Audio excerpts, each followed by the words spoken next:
उसको पता चला कि हजूर खत लिखवा कर किसी को देंगे और वो जाएगा यमामा। तो उसने छपा, वो जो टोकरी थी वो सर से नीचे जमीन पर रखी और उसमें से कुछ खजूरें जेब में डाली, कुछ मुंह में डाली। तो मस्जिद नबी आया और जोर से कहा, या रसूल अल्लाह, ये ड्यूटी मेरे भी में करना। सुभान अल्लाह। उस वक्त उसके मुंह में खजूर थी, हवा से वो निकली पानी और लुहाब के साथ। एक सहाबी ने कहा, थोड़ा सब्र कर, बाद में भी तो कह सकते हो। उसने कहा कि मैं कैसे सब्र करूं कि कहीं ये ड्यूटी किसी और को न मिल जाए। सुभान अल्लाह। हजूर ने उसे बुलाया और अपना नेवा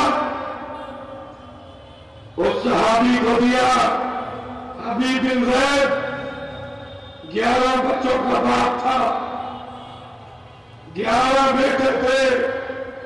उसको नेवा दिया और खत दिया और अपनी सवारी वो भी दी और वो बुला सहाबी यमामा किया और यमामा जाकर उसने हजूर के नेज़े को भाग डाला और खत हाथ में लेकर उसे कहा कि मैं मदीने से आया हूं।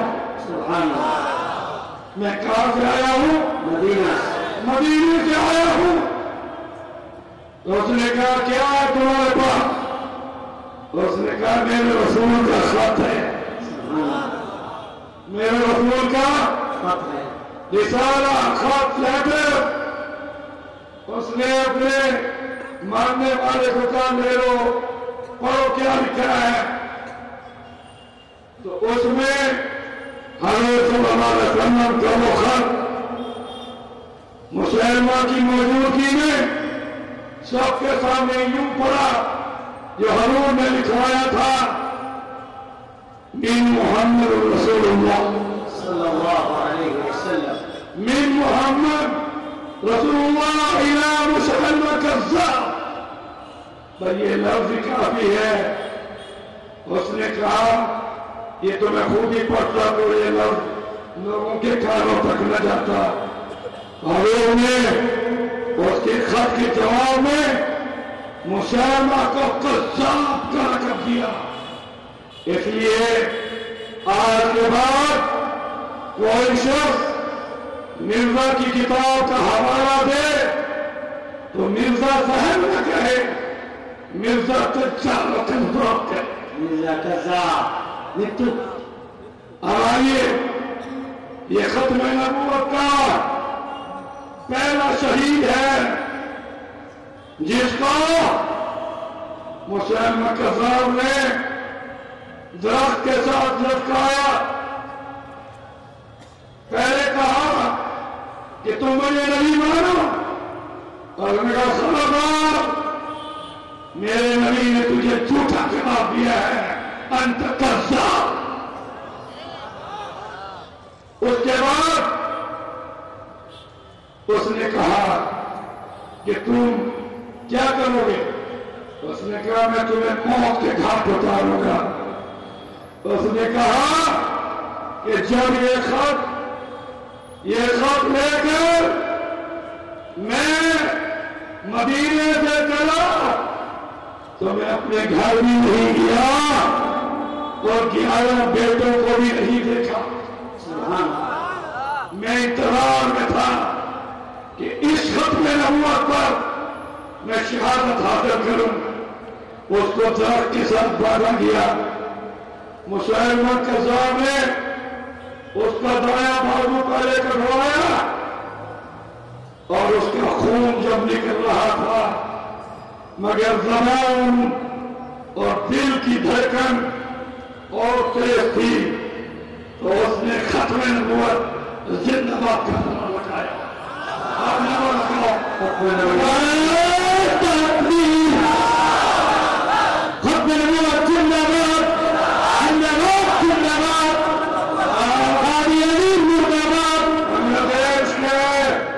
मुसलमान भाइयों भाइयों, उसका भालू काटा गया, उसका खून निकल रहा था, मगर वो जुबान से जोर से तकबीर का नारा लगा रहा था। अब आप भी बदल हो रखा है।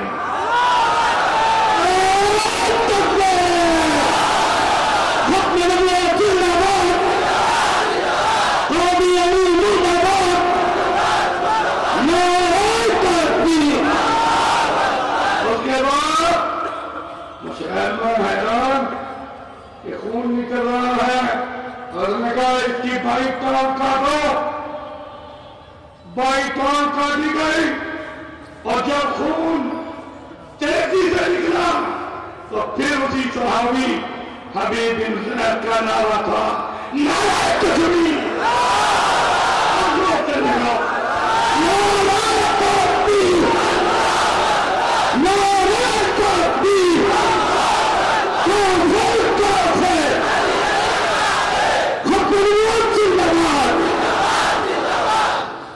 उसके बाद उस सहाबी की बाएं बाजू को काटा गया, फिर बाईं टांग और फिर दाईं टांग को भी काटा गया और वो मुजाहिद जो खून जिसका बह रहा था वो लटकता हुआ एक ऐसा फूल था कि जिसके दोनों बाजू में निकले, दोनों टांगें लगी थी और खून उस वक्त चारों तरफ से निकल रहा था, मगर जुबान पर नारे तकबीर,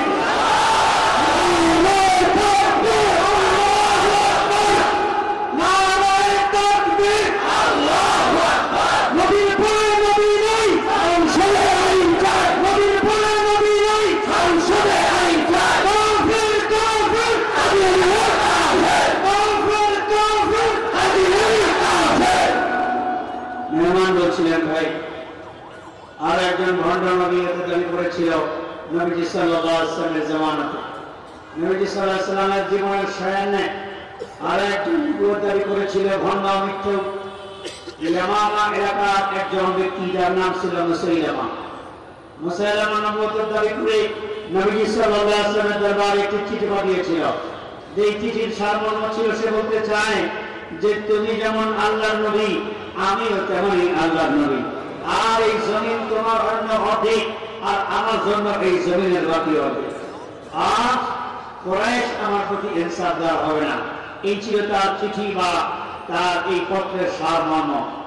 নবী করিম সাল্লাল্লাহু আলাইহি ওয়াসাল্লাম এই পত্রের বা এই চিঠির জবাব দেওয়ার মনস্থির করলেন এবং চিঠি লিখলেন। চিঠি লিখছেন আর এই চিঠি লিখে ইয়ামামা ওই ভণ্ডের কাছে পাঠালেন। এই খবরটি মোটামুটি চাউর হয়ে গেল। ঠিক এরকম সময় মদিনার গলিতে একজন সাধারণ মুসলমান, নাম তার হাবিব বিন যায়েদ, হাবিব ইবনে যায়েদ, মদিনার গলিতে মাথায় খেজুরের ঝাঁকা, খেজুরের টুকরি নিয়ে চলছেন। তার কাছে খবর গেল যে নবী করিম সাল্লাল্লাহু আলাইহি ওয়াসাল্লামের জীবদ্দশায় নবীজির পরে আরো কোন নবুয়ত দাবি করেছে, আর তার কাছে নবী সাল্লাল্লাহু আলাইহি ওয়াসাল্লাম একটি চিঠি পাঠাবেন। তো ওই চিঠি না জানি অন্য কাউকে দিয়ে পাঠায়, সেজন্য তিনি মাথার খেজুরের টুকরিটা সঙ্গে সঙ্গে নিচে নামিয়ে ফেলেন। কতগুলো খেজুর তিনি হাতে নিয়ে পকেটে ঢুকে দিলেন, মুখে দিলেন। এই অবস্থায় দৌড়াইয়া নবী করিম সাল্লাল্লাহু আলাইহি ওয়াসাল্লামের দরবারে মসজিদে নববী তিনি হাজির হয়ে গেলেন। হাজির হয়ে মুখের মধ্যে খেজুর আছে। এই অবস্থায় রাসূলুল্লাহ সাল্লাল্লাহু আলাইহি ওয়াসাল্লামকে জিজ্ঞাসা করলেন, ইয়া রাসূলুল্লাহ, আপনি কি এই চিঠি কি করবেন? নবী সাল্লাল্লাহু আলাইহি ওয়াসাল্লাম বললেন, এই চিঠি আমি মুসাইলামার কাছে পাঠাবো। নবী সাল্লাল্লাহু আলাইহি ওয়াসাল্লাম এই কথা শোনা মাত্রই মুখে ওই খেজুর থাকা অবস্থায় তিনি বললেন, ইয়া রাসূলুল্লাহ, এই চিঠি তার কাছে পৌঁছানোর খেদমতটি আমাকে আঞ্জাম দেওয়ার সুযোগ দেওয়া হোক। যখন তিনি এই কথাটি বললেন, তখন তার মুখে খেজুর ছিল, কিন্তু জজবার এত আতিশয্য ছিল, জজবা এত বেশি ছিল যে তিনি ওই মুখ থেকে কথা বলার সময় মুখের লালার সঙ্গে খেজুরের বিচি বের হয়ে গেছে, মুখ থেকে বের হয়ে গেছে। এটা দেখে আর একজন সাহাবী তাকে বললেন, এত তাড়াহুড়া করার কি প্রয়োজন, একটু ধীরে সুস্থে বলতে পারো। তিনি বলেন, না না, আমি তো আশঙ্কা করছিলাম এই 100 পালক যারা এই চিঠিটি নিয়ে দেওয়ার, এটা যদি আমি দেরি করি, আমার মুখে খেজুর খেয়ে শেষ করা পর্যন্ত যদি দেরি করি, তাহলে যদি এটা অন্য কারো জিম্মায় চলে যায়, আমি মাহরুম হয়ে যাব। এই কথা বলে রাসূলুল্লাহ সাল্লাল্লাহু আলাইহি ওয়াসাল্লাম তার জন্য দেখলেন। দেখা করে নবী সাল্লাল্লাহু আলাইহি ওয়াসাল্লাম তাকে জিজ্ঞাসা করলেন, তুমি কি এই চিঠি নিয়ে দিতে চাও? হাবিব ইবনে যায়েদ বলেন, হ্যাঁ, আমি এই চিঠি নিয়ে দিতে চাই। নবী করিম সাল্লাল্লাহু আলাইহি ওয়াসাল্লাম তার হাতে চিঠি দিলেন, আর নবীজির নিজের নেজাটা তার হাতে দিয়ে দিলেন। বলেন, যাও ইয়ামাম আর মুসাইলামার কাছে চিঠি দিয়ে আসো। হাবিব ইবনে যায়েদ রাসূলুল্লাহ সাল্লাল্লাহু আলাইহি ওয়াসাল্লামের পত্রবাহক দূর তীরে এগিয়ে চলছেন। যখন তিনি মুসাইলামার কাছে সামনে গিয়ে হাজির হলেন, সেখানে গিয়া তিনি নবীজির দেওয়া এই নেজাটাকে মাটিতে গেড়ে রাখলেন। এরপর তিনি যখন মুসাইলামার সামনে উপস্থিত, মুসাইলামা জিজ্ঞেস করলো, কোথা থেকে এসেছেন? বললেন, আমি মদিনা থেকে এসেছি। মদিনা থেকে কেন এসেছেন? বললেন যে আমি মুহাম্মদ রাসূলুল্লাহ সাল্লাল্লাহু আলাইহি ওয়াসাল্লামের পক্ষ থেকে চিঠি নিয়ে এসেছি, যা আপনাকে দেওয়ার জন্য বলা হয়েছে। মুসাইলামা তখন বলল, আচ্ছা, চিঠি আমাকে দেওয়া লাগবে না, আপনি পাঠ করে শুনান। চিঠিতে কি লেখা আছে আপনি নিজে পড়ুন। এইবার হাবিব ইবনে যায়েদ রাদিয়াল্লাহু তাআলা আনহু তিনি চিঠি পাঠ করা শুরু করলেন। বিসমিল্লাহির রহমানির রহিম, মিন মুহাম্মাদিন রাসূলিল্লাহ ইলা মুসাইলামাতুল কাযযাব। চিঠির শুরুতে থাকলো আল্লাহ রাসূল মুহাম্মাদের পক্ষ থেকে মিথ্যুক মুসাইলামার কাছে। এতটুকু পাঠ করতে না করতেই মুসাইলামা তাকে থামিয়ে দিল। মুসাইলামা বলল, এটা ভুল হয়ে গেল, আমি তো নিজে পাঠ করলে সবাই এটা জানতো না, এখন তোমাকে যখন পড়তে বলেছি আওয়াজ তো সবাই শুনে ফেললো যে আমাকে কি বলা হয়েছে। বলেন আলহামদুলিল্লাহ। আর তাকে চিঠি পাঠ করতে দেওয়া হলো না, তার কাছ থেকে চিঠি নিয়ে রেখে দেওয়া হলো, আর তাকে বেঁধে তাকে নিয়ে একটি গাছের সঙ্গে বাঁধা হলো। এরপর তার উপর শুরু হলো নির্যাতন। হাবিব ইবনে যায়েদ রাদিয়াল্লাহু তাআলা গাছের সঙ্গে বেঁধে তাকে জিজ্ঞাসা করা হলো, তুমি কি আমাকে নবী মানো? তুমি কি আমাকে নবী মানো? তখন তিনিও তখন তাকে অস্বীকার করলেন যে তোমাকে কি করে নবী মানা যায়, অথচ নবীজি তোমাকে কাযযাব বলে আখ্যায়িত করেছেন। মেহমান বলেন, সুতরাং বন্ধুগণ, আমাদেরকে মনে রাখতে হবে, সেই থেকে নবী সাল্লাল্লাহু আলাইহি ওয়াসাল্লামের পরে নবুয়তের দরজা নবীজি কাযযাব মানে মৃত্যুক কাযযাব বলে আখ্যায়িত করেছেন। সুতরাং কিয়ামত পর্যন্ত যে কেউ নবী হওয়ার দাবি করবে তার উপাধি হলো কাযযাব বা মিথ্যুক। মেহমান বলেন, এরপর তাকে গাছের সঙ্গে বাঁধা হলো, নির্মম নির্যাতন করা হলো। নির্যাতনের একটা পর্যায়ে তার ডান হাত গোড়া থেকে কেটে ফেলা হলো, রক্ত প্রবাহিত হচ্ছে।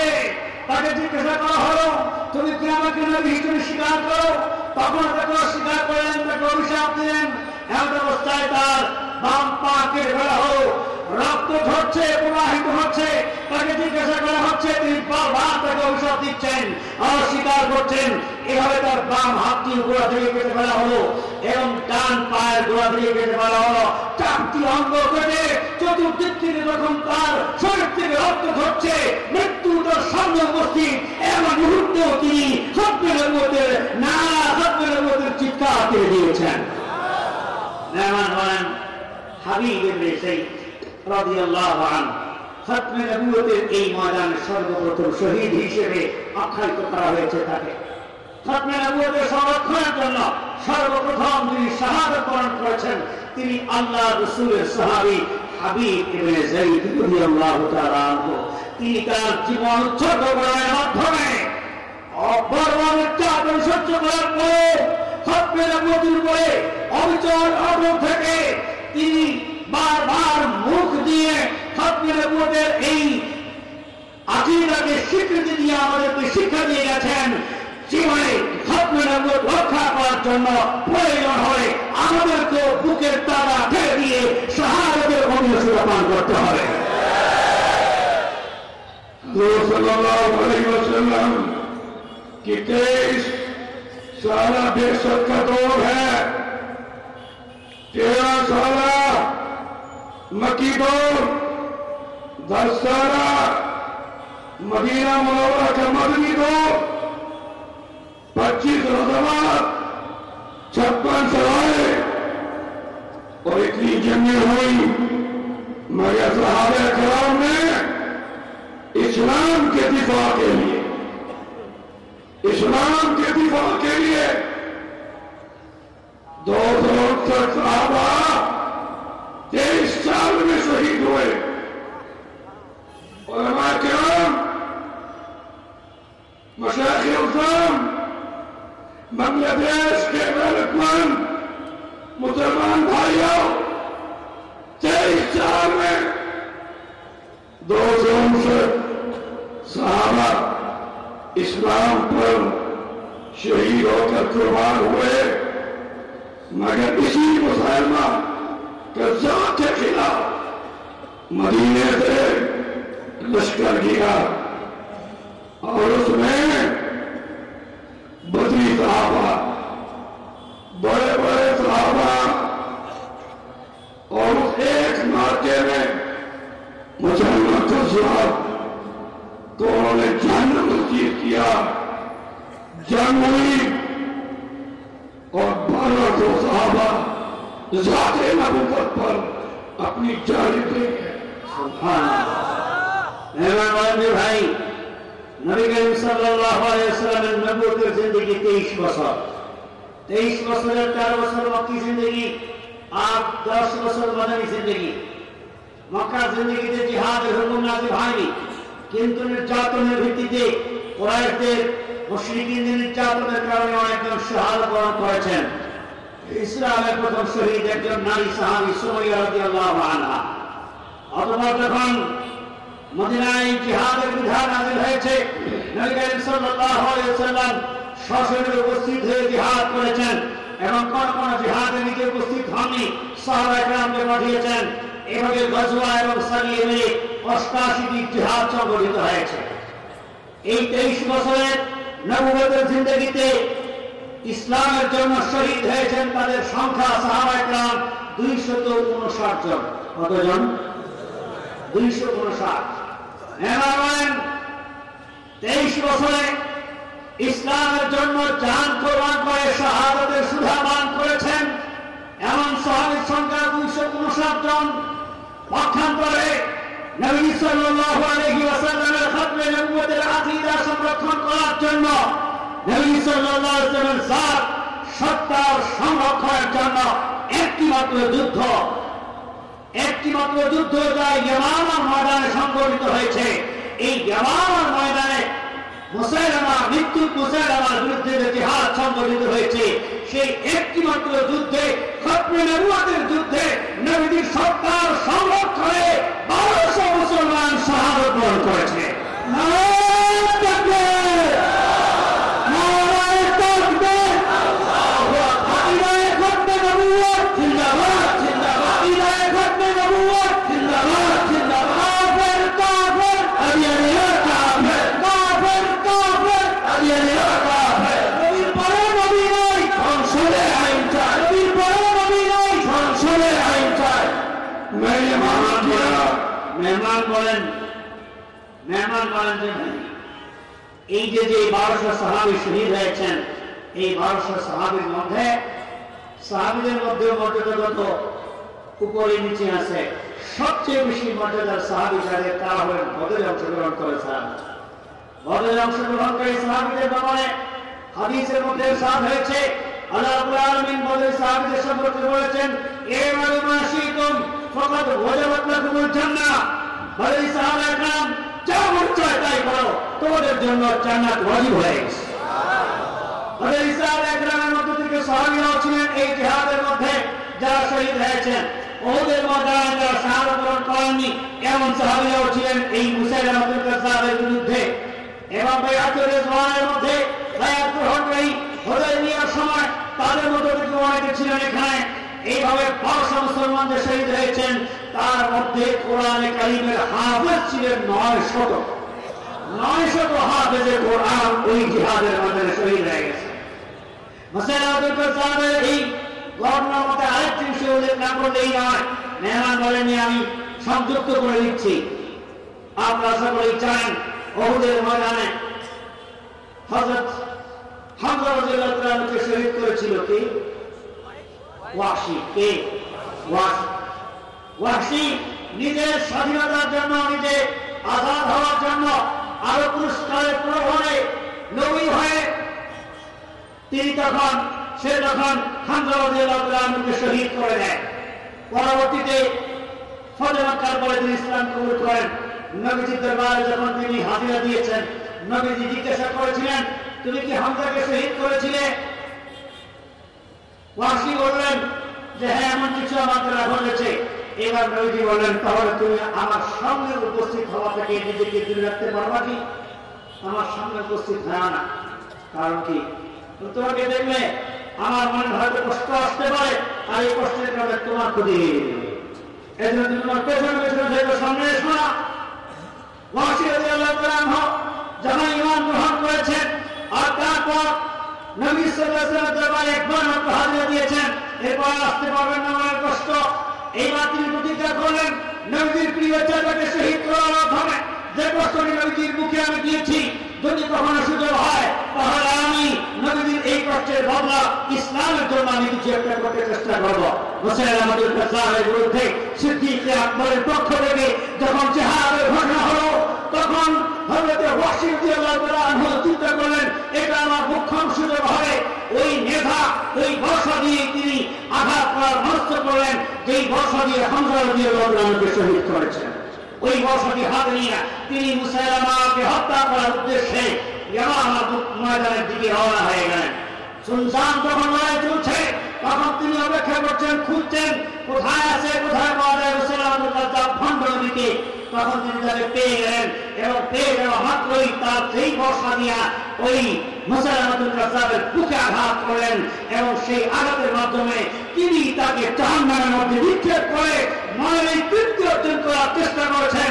যে নবী সাল্লাল্লাহু আলাইহি ওয়াসাল্লামের প্রিয় চাচাকে শহীদ করে যে কষ্ট দিয়েছিলাম, নবীজির জাতের হেফাজতের জন্য ভণ্ড মুসাইলামাকে জাহান্নামে পাঠিয়ে দেওয়ার মাধ্যমে হলো কিছুটা আমি নবীজির ব্যথা, কিছুটা আমি লাঘব করতে পেরেছি। এই কথা বলে তিনি মুসাইলামাতুল কাজ্জাবকে জাহান্নামে নিক্ষেপ করে দিয়েছেন। বন্ধুগণ আমার, সুতরাং রাসূলুল্লাহ সাল্লাল্লাহু আলাইহি ওয়াসাল্লামের খতমে নবুয়ত রক্ষা করা হলো তার জাত বা তার সত্তা রক্ষা করার মেহনত। এর জন্য আমাদেরকেও হয় হাবিব বিন যায়েদের মতো শহীদ হতে হবে, না হয় ওয়াহশীর মতো গাজী ও মুজাহিদ হতে হবে।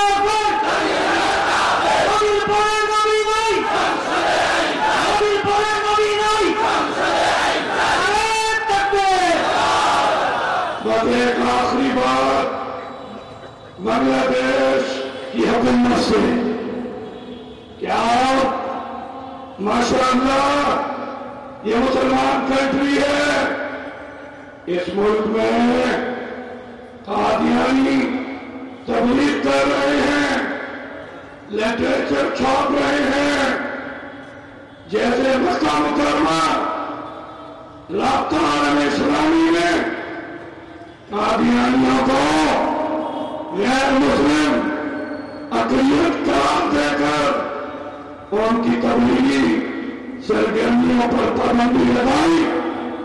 वो राब्ता आलम इस्लामी का मेंबर बांग्लादेश भी है,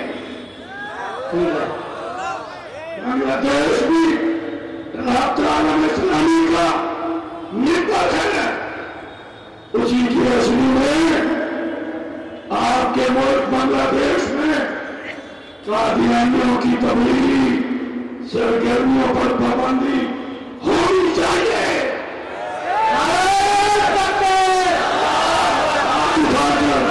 हाथ उठाकर नारे तकबीर, काफिर काफिर काफिर काफिर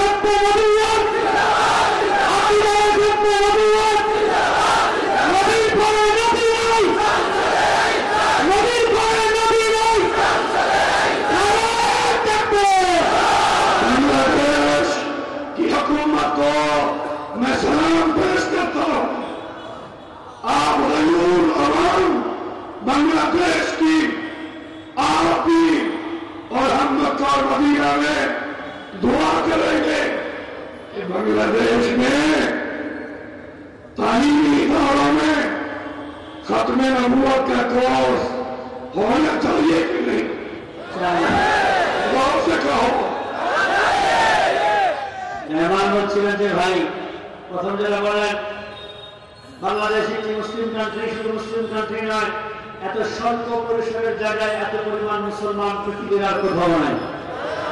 এত স্বল্প পরিসরের দেশের ভেতরে এত পরিমাণ মসজিদ মাদ্রাসা পৃথিবীর আর কোথাও নাই।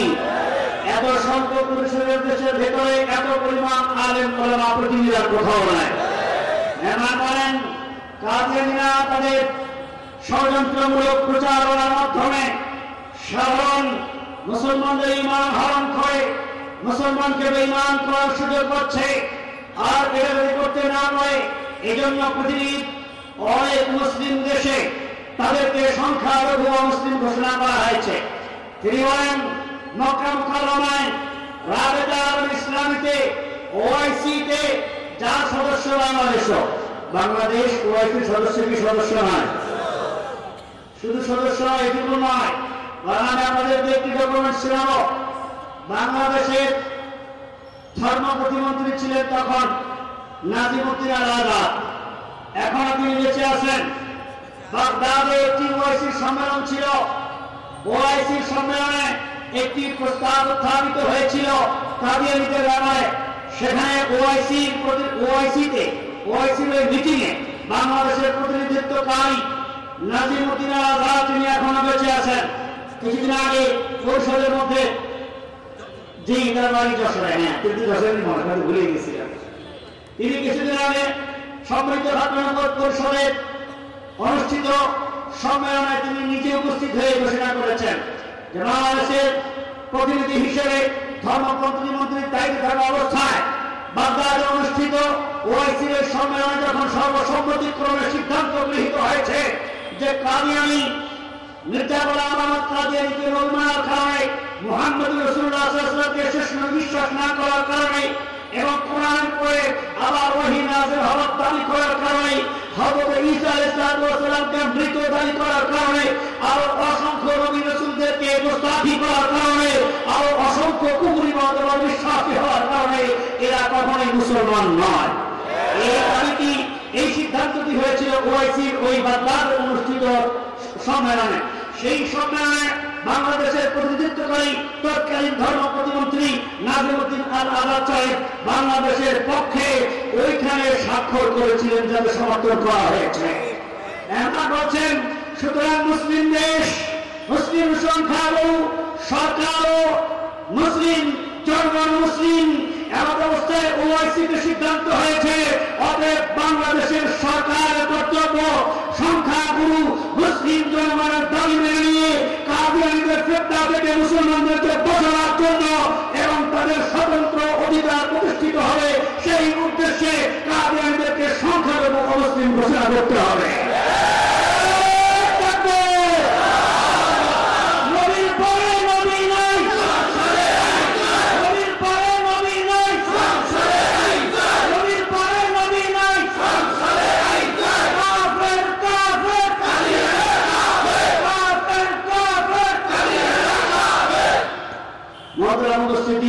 এ পর্যায়ে আমি আপনাদের সামনে এটাও বলতে চাই, যশোরেও কিন্তু জানা মতে দুটি কাদিয়ানী উপাসনালয় আছে, কাদিয়ানী আস্তানা।